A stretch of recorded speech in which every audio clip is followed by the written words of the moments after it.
ఇంతకుముందు వీడియోలో 130 ప్రోగ్రామ్స్ వరకు మనం కంప్లీట్ చేసాం పైథాన్లో.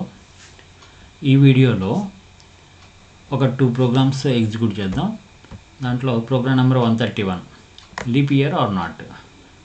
అంటే మనం ఒక ఇయర్ని ఇన్పుట్గా ఇస్తాము. ఆ ఇయర్ అనేది లీప్ ఇయరా కాదా అని ప్రింట్ చేయాలి.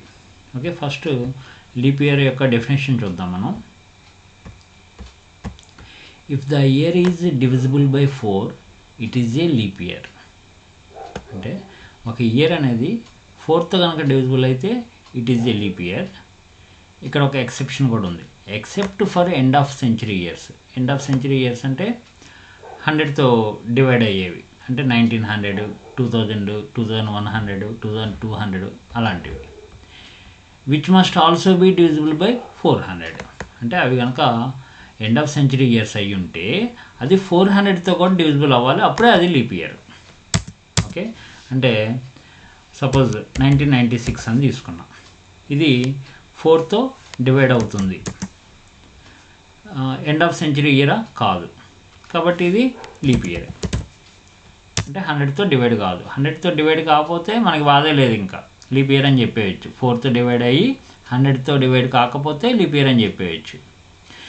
కానీ ఇక్కడ చూడండి, 1900 అనే ఇయర్ తీసుకున్నాను నేను. తీసుకుంటే ఇది 4తో డివైడ్ అయింది. 100తో డివైడ్ అయిందా? అయింది. ఓకే, 100తో కనుక డివైడ్ అయితే లీప్ ఇయర్ అని చెప్పాలంటే ఏం చెప్పాడు వీడు ఇక్కడ? Which must also be divisible by 400. 400తో కూడా డివైడ్ కావాలి. 400తో డివైడ్ అవుతుందా మరి? 1900 అవ్వదు, కాబట్టి it is not leap year. Suppose 2000 అనే ఇయర్ 4తో డివైడ్ అవుతుంది, 100తో కూడా డివైడ్ అవుతుంది. 100తో డివైడ్ అయినప్పుడు ఇంకోటి ఏం చెక్ చేయాలి మనం? 400తో కూడా డివైడ్ అవుతుందా? అవుతుంది, కాబట్టి ఇట్స్ ఏ లీప్ ఇయర్. 2100 అనేది నాట్ ఏ లీప్ ఇయర్. 2200 అనేది not leap year.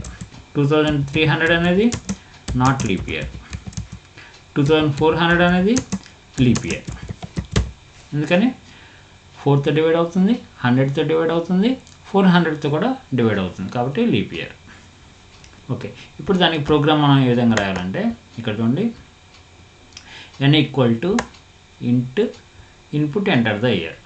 So enter the year అని అడుగుతుంది, మనం ఇయర్ ఎంటర్ చేస్తాము, అది n కింద తీసుకుంటుంది. Okay, if n%4 equal to 0. Percentage అనేది ఎందుకు ఇచ్చేస్తాం అంటే రిమైండర్ ఫైండ్ అవుట్ చేయడానికి. సో ఆ ఇయర్ని 4తో డివైడ్ చేసినప్పుడు రిమైండర్ కనుక 0 అయితే ఏం చేయాలనేది ఇక్కడ రాసాం.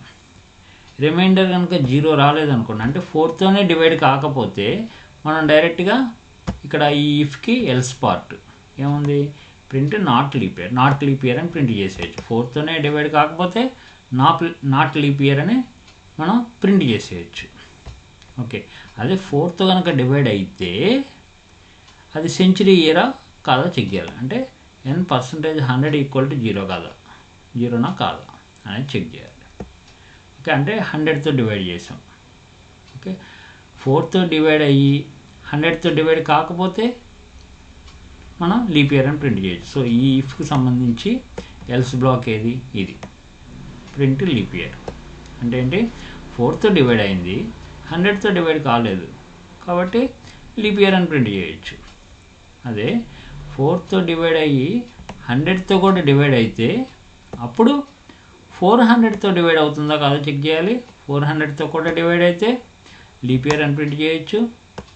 400తో డివైడ్ కాకపోతే నాట్ లీప్ ఇయర్ అని మనం ప్రింట్ చేస్తాం. ఓకే, ఈ ప్రోగ్రామ్ని జూపిటర్ నోట్బుక్లో ఎగ్జిక్యూట్ చేసి చూద్దాం. So Ctrl+C, Ctrl+V, Ctrl+Enter. Okay, enter the year అని అడిగింది, 1996 ఇచ్చా, లీప్ ఇయర్. ఓకే, మళ్ళీ ఎగ్జిక్యూట్ చేస్తున్నా. 2100 ఇచ్చా. ఇచ్చినప్పుడు ఏమవుతుంది, 4తో డివైడ్ అయింది, 100తో డివైడ్ అయింది, 400తో డివైడ్ కాలేదు, కాబట్టి ఈఫ్కి ఎల్స్ పార్ట్లో ఏముంది, నాట్ లీప్ ఇయర్ అని ఉంది. సో ఎంటర్ కొట్టగానే చూసారా, నాట్ లీప్ ఇయర్ అని వచ్చింది. సపోజ్ 2400 అనే ఇయర్ ఏమవుతుంది, 4తో డివైడ్ అవుతుంది, 100తో డివైడ్ అవుతుంది, 400తో కూడా డివైడ్ అవుతుంది. కాబట్టి లీప్ ఇయర్ అని ప్రింట్ అవుతుంది. ఎంటర్ కొడుతున్నా, చూసారా లీప్ ఇయర్ అని వచ్చింది. ఈ విధంగా మనం ఒక ఇయర్ అనేది లీప్ ఇయరా కాదా అని చెక్ చేయొచ్చు. నెక్స్ట్ ప్రోగ్రామ్ ఏంటో చూడండి. Armstrong number or not. ఒక నెంబర్ని ఇన్పుట్గా తీసుకుంటాము, ఆ నెంబర్ అనేది ఆర్మ్స్ట్రాంగ్ నెంబరా కాదా అనేది చూడాలి. ఒక నెంబర్ ఆర్మ్స్ట్రాంగ్ నెంబర్ అని ఎప్పుడు చెప్తా అంటే మనం ఆర్మ్స్ట్రాంగ్ నెంబర్ అని ఎప్పుడు చెప్తామంటే, సపోజ్ 153 అనే నెంబర్ తీసుకుంటే ఈ నెంబర్లో ఉన్న ఇండివిజువల్ డిజిట్స్ యొక్క క్యూబ్స్, అంటే 1 క్యూబ్ అంటే 1 ఇంటూ 1 ప్లస్ 5 క్యూబ్ అంటే 5 into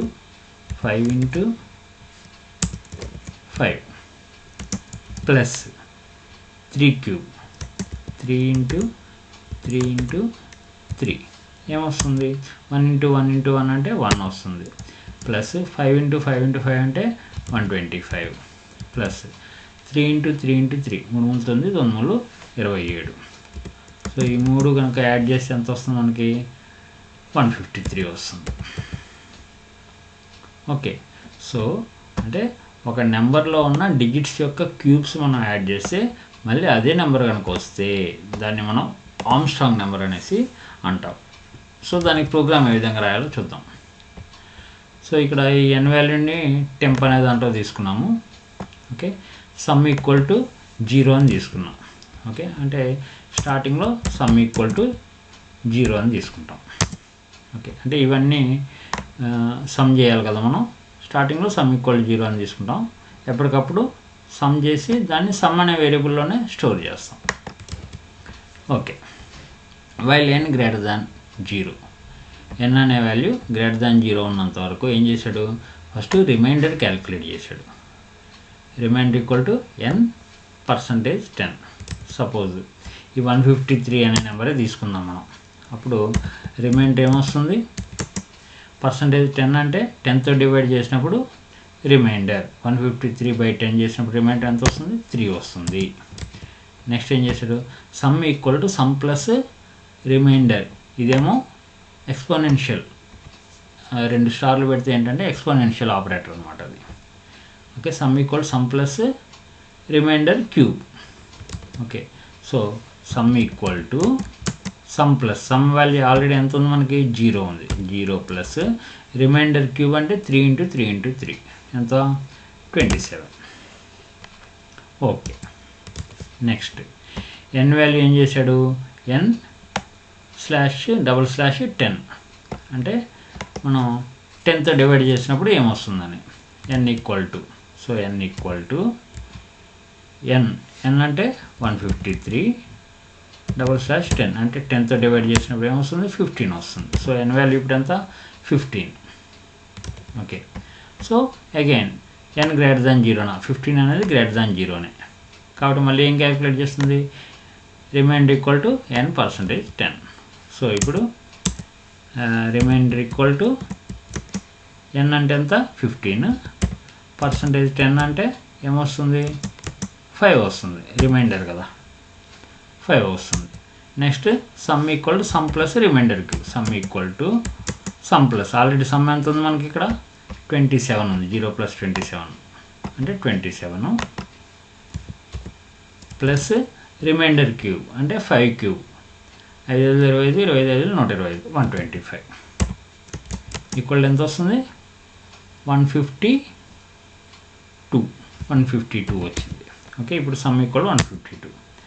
again n equal to n/10. So n equal to n value ఎంత మనకి? 15 /10 ఈక్వల్ ఎంత? 10 1 టైం పోతుంది 15లో.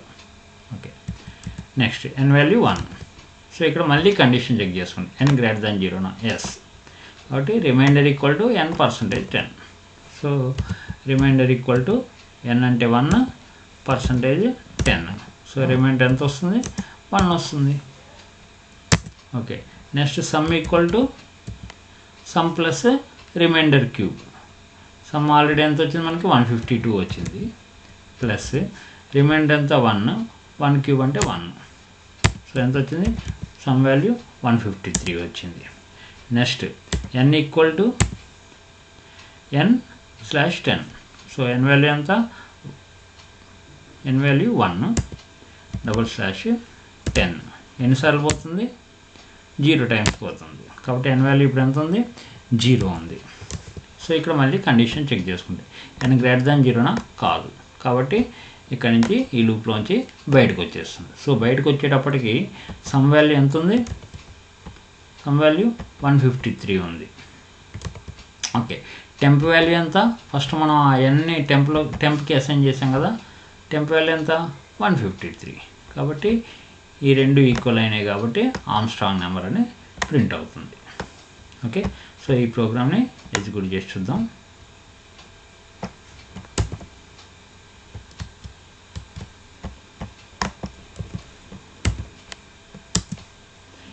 Enter the value for n 153 అని ఇస్తున్నా.